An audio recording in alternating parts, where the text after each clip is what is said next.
Hey guys, welcome to this week's episode of Hope for the Mind. We are going to have a real and honest conversation about overachievement and why it's not always a good thing. So many of us take pride in going that extra mile, but what happens when that drive to excel starts to control us? So we're going to explore the psychological roots of overachievement, how it's fueled by fear, imposter syndrome, perfectionism, and childhood conditioning rather than genuine passion. Plus, we'll dive into biblical examples of overachievers who went too far and paid the price. Now, while you're listening to this episode, or any episode really, you might hear some babies crying in the background or even some dogs barking. I could edit it out, but that's just real life. And this episode and this podcast is about functioning in real life, spiritually and mentally. So let's just get used to it at this point. So with that in mind, sit back and relax and enjoy this episode.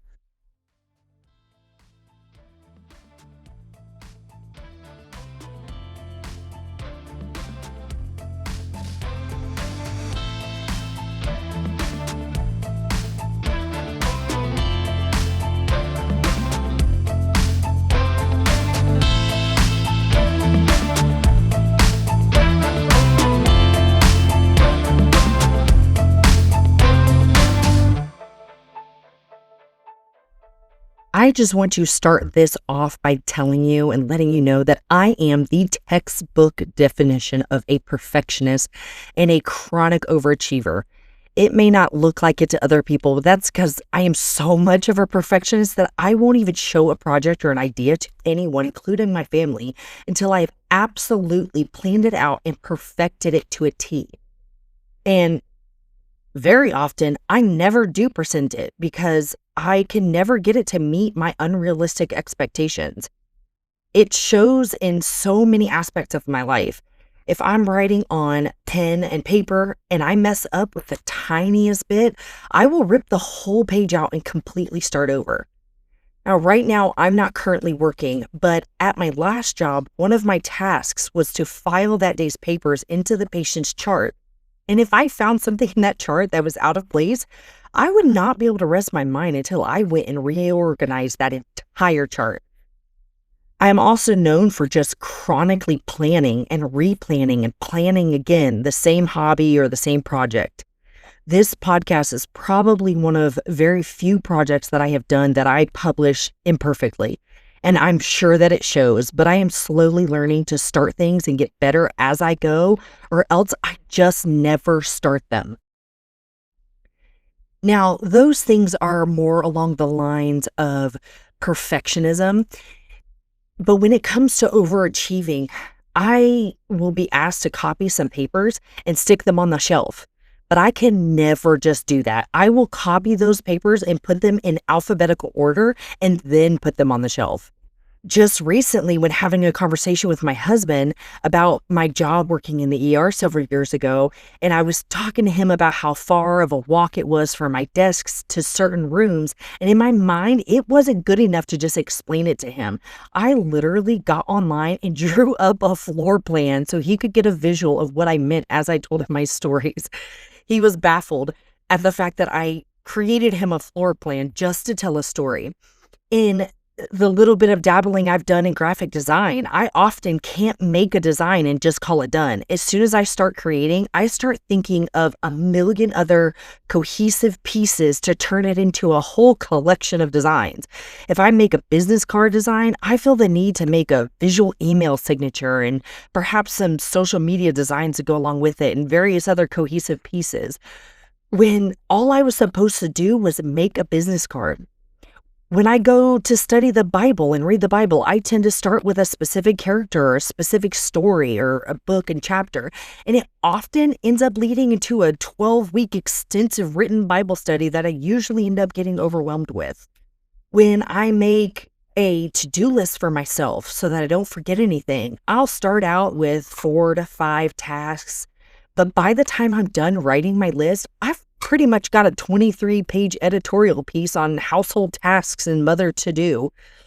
And working in the psych hospital, one of my jobs was to go through the belongings of patient came in with and pull out what was safe for them to have and what wasn't. And the things that weren't safe for them to have had to go into a personal belongings room. And in that room were bins that were numbered, and we would find an empty bin and put their stuff in it, and we would put their name on it. And that was my only task, to go in and find an empty bin, label it, and put their stuff in it, aside from my other job tasks. But that was all that one task entailed. I could never just do that. I would go in and I would see that some people came and some people left. I would see that bins were out of order and some of the bins didn't have names on them. And some had stuff in it that people had left behind. And I would spend hours literally reorganizing 50 or more bins full of belongings and relabeling it all and resorting through everything, making sure it matched the belonging sheet for each patient, while also keeping up with checking on my patients every 15 minutes. Now, I know to a lot of you, all of the things I've just listed sound like good things. I'm sure there were times that my supervisors appreciated that I did the extra work and reorganized things that were getting out of hand, especially when it didn't take away from all my other tasks. I'm sure it sounds great that my Bible reading just led to more Bible reading. I'm sure it sounds wonderful that my creativity continues to flow once I start. But in reality, these are not always good things. How many times does our overachieving get us in trouble? How many women have said to their spouses or significant others when they're venting to them, "I didn't ask you to fix it, I just asked you to listen"? Or have you ever asked someone to clean the dishes and then they took it upon themselves to reorganize all your kitchen cabinets and now you can't find anything? Or have you ever thought you were doing something nice for someone and throwing their clothes in the dryer just to later realize you shrunk all of their clothes, or you threw red in with white and it's all pink now? What if you take clothing to a seamstress to sew some buttons back on and they think the article of clothing is just too long and they decide to hem it for you, and now you can't wear those clothes because they're too short and you're a little bit taller than the average person? Or you talk to somebody about something personal, a personal issue, and the only thing you wanted them to do is just to listen, but they want to fix it. So they go above and beyond and they talk to someone on your behalf, and now you're stuck in a pickle that you can't get out of. There are many instances in life where we can take simple tasks, just like listening to someone vent, and we go above and beyond to fix problems, and they end up backfiring on us and the other person. Or we take simple favors and turn them into a whole production that was unnecessary and unwanted, and we leave the other person feeling like they have to be grateful for something that they never asked for. There are many instances in my life where I've asked others to do a simple task or to make or complete something for me, and what was brought back to me was not quite what I had asked them to do, or they did what I asked them to do plus some. I won't go into detail here because some of those people do listen to this podcast, and I certainly don't have any intention of hurting anyone's feelings. And at this point, I know I sound like I'm rambling on a bunch of random stories, and you're wondering, why am I even telling you all this? But I want to use this to talk about how and why overachieving is sometimes a bad thing. So let's take a moment to look at what chronic overachieving is and what it means. So striving for excellence is often seen as a positive trait. We admire hard work and dedication and perseverance. But what happens when achievement stops being a goal and becomes a necessity for self-worth? That's where chronic overachievement comes in. Overachievement isn't just about working hard or setting ambitious goals. It's about tying your entire identity to what you've accomplished. When success isn't just something you pursue, but something you need just to feel okay about yourself, you've crossed into dangerous territory of chronic overachievement. So a chronic overachiever never feels like they've done enough, no matter how much they accomplish. They set unrealistically high standards, then beat themselves up for not meeting them. They fear failure so much that they push themselves to exhaustion to avoid it. And they often can't relax without feeling guilty because rest feels so unproductive. And usually when they do accomplish something, they can never be proud of themselves. They always find ways that they don't feel like it was good enough or didn't meet their expectations. And so no matter how successful they become or how many things they accomplish or how many things they do in life, they look back and feel like they've done nothing with their life. In all of this, it leads to burnout, like we talked in a previous episode. Chronic overachievers run on stress. And guess what? That's not sustainable.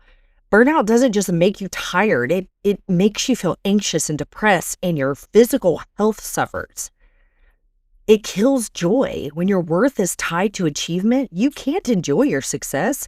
You're always thinking, what's next? What could I have done better? What can I do from here? Instead of celebrating what you've already done. It often damages relationships. Overachievers often put work or achievements above their personal life, friendships, family time, even spiritual life. It all takes a back seat to the daily grind, And there's many times that it hurts relationships because the expectations we hold for ourselves are also the expectations we hold for others. And nobody, it seems, can ever meet those expectations we have. So we're left feeling disappointed with ourselves, with the people around us, with our tasks and hobbies and our careers. And it's often fueled by fear, not passion. The drive to overachieve usually comes from a place of anxiety, not genuine purpose. If you're pushing yourself out of fear of failure or rejection or not being good enough, that's usually a red flag. Well, where does this overachieving come from? There are a few psychological reasons why people become chronic overachievers. One of them is perfectionism, the belief that anything less than perfect is failure. Perfectionism, which we'll talk about in a later episode, is a key feature of compulsive overstriving. A psychologist at York University described it as being driven to achieve due to painfully high self-standards that compel overachievers to obsessively pursue success. For some people, it's childhood conditioning. Maybe you were praised for achievements, but not just for being you. I know some people who grew up with parents who were never satisfied with anything less than 100% effort 100% of the time. And that's just not realistic. These conditions cause children to strive for unattainable perfection. For some people, it's fear of failure. If you feel like failure defines you, you'll do literally anything to avoid it. And for others, it's imposter syndrome, that nagging feeling that you're never good enough, so you overcompensate. That feeling like you shouldn't start something until you're an absolute genius mastermind at it. These are things that I think to some degree we all struggle a little bit with, and some of us more than others, as I've described in my own life how I struggle with this. So for just a little bit, I want to go into some Bible examples of overachievement. Some instances in the Bible where individuals did more than what was asked, and it got them in trouble. One example is King Saul, who forfeited his kingdom, not only for himself, but he took it away from his descendants as well because of his disobedience to God's command. He was doing his job fairly well, but decided to also do the job of the prophet Samuel and offer a sacrifice that wasn't his to offer. It wasn't his job to carry out, and by offering an unlawful sacrifice and later holding back and sparing what God commanded him to destroy, he rejected God's authority, and in turn, God rejected his lineage from the throne. Another example is in 2 Kings chapter 9. We see that the Lord appoints Jehu as king and bestows upon him the task to wipe out the house of Ahab, to avenge the prophets and the men of God who had died at the hand of Jezebel, the wife of Ahab. This seems like a fair task considering all of the wickedness of Ahab and Jezebel, both of whom were worshippers of Baal. Ahab was said to be more wicked than any king before him, and Jezebel conspired against a man by the name of Naboth to frame him and have him killed for something he didn't even do, simply because she wanted his vineyards for an herb garden. We know from scripture that Elijah prophesied the death of Jezebel as punishment for her wickedness and her sins against Naboth. God ultimately spares Ahab because he humbled himself, but he did say that punishment would still be enacted upon the house of Ahab through his sons. So later, Ahab dies and his kingdom is passed to Ahaziah, his son, and then later passed to his other son, Joram. At this point, Jehu enters the picture as God recruits him to destroy the house of Ahab. So Jehu accepts the commission from the Lord, and he immediately goes and he kills Joram. Following that death, he travels to the house of Ahab where he sees Jezebel, and to make a long story short, he asks, "Who is on my side?" And those who said they were, he directs them to cast her down from a window, and she ends up dying in the exact way that Elijah prophesied. To further complete his task, Jehu incites the inhabitants of Samaria to kill the remaining 70 sons of Ahab. As requested, Jehu wiped out the entire house of King Ahab and all its descendants, just as the Lord had asked. But he didn't stop there. In a personal quest of zeal, he takes it upon himself to eradicate the Baal worshippers, and he does this by gathering all of the worshippers under the pretense of a great sacrifice to Baal. And then once they're all there, he locks them in and he slaughters every one of them and destroys the temple in which they worshipped.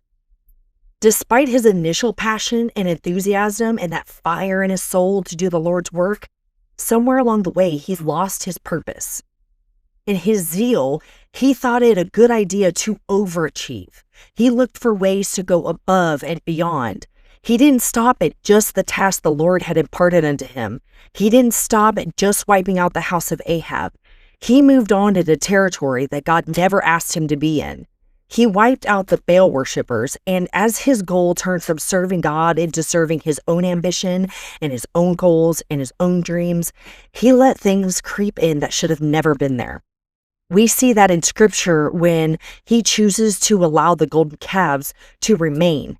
And then we'll see later on in the book of Hosea that God will actually enact punishment on Jehu for his overachievement and for his overzealousness for taking it upon himself to do more than what the Lord had asked of him. In our life, sometimes our dreams and our ambitions and goals, if they're not prioritized correctly and they're not based on good intentions and a good heart, will do us more harm than good. They can tear us down mentally and emotionally. They can interfere with our relationship and our walk with God. They can wear us down and burn us out. While Jehu was a good example, this overachievement isn't limited to Christianity or our faith or our walk with God. We can overachieve and overwork ourselves in our careers, in our families, as parents, as mentors, as leaders. The point of all this was to delve into the topic of overachievement, how it hurts us, and how we can redefine what that means in our lives. When we look at those things that we overwork ourselves in, we can start to ask ourselves, what do we view as success in those areas of our life? In what ways can we set more realistic goals for ourselves? Learn to detach our self-worth from our productivity and our level of efficiency. So to wrap this up, I want to make the point that we all sometimes need to step back and tell ourselves, I don't have to prove my worth with achievement. I don't have to prove to myself that I'm a good person by constantly going overboard with what has been asked of me to the point of burnout. I don't have to prove myself by striving for a constant, unrealistic goal of perfection, but rather strive for progress. If I'm even a tiny bit better today than I was yesterday, then I'm doing pretty good, even if I'm not perfect.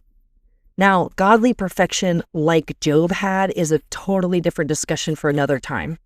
So this week, I want you to do one thing that prioritizes your spiritual walk with God or your mental or emotional well-being over productivity, over efficiency, over your goals of reaching success. And remember, you are enough even when you're not overachieving. And that's something worth holding on to. So thanks for tuning in to this week's episode. If you found this helpful, share it with someone who needs to hear it. And as always, take care of your mind, take care of your soul, and take care of yourself.